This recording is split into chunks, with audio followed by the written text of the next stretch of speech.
அஸ்ஸலாமு அலைக்கும். Welcome to Begum's kitchens.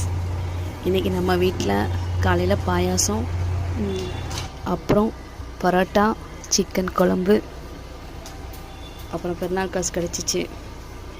மதியம் வெளியில் தான் ஆர்டர் பண்ணோம். மட்டன் பிரியாணி, எக்கு,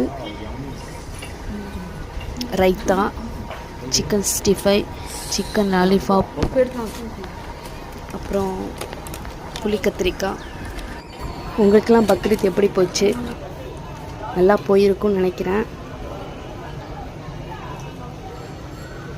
இன்ஷா அல்லாஹ் அடுத்த வருஷம் நானும் குட்டி கொடுக்கலான்னு துவா பண்ணியிருக்கேன். அதே மாதிரி என் உடம்பும் சரியாகணுன்னு அல்லாஹ்ட்ட துவா கேட்டிருக்கேன். நானே சமைக்கணுன்னு இன்ஷா அல்லாஹ் நடக்கும். எல்லாருக்கும் சமைச்சு கொடுக்கணுன்னு. அஸ்ஸலாமு அலைக்கும்.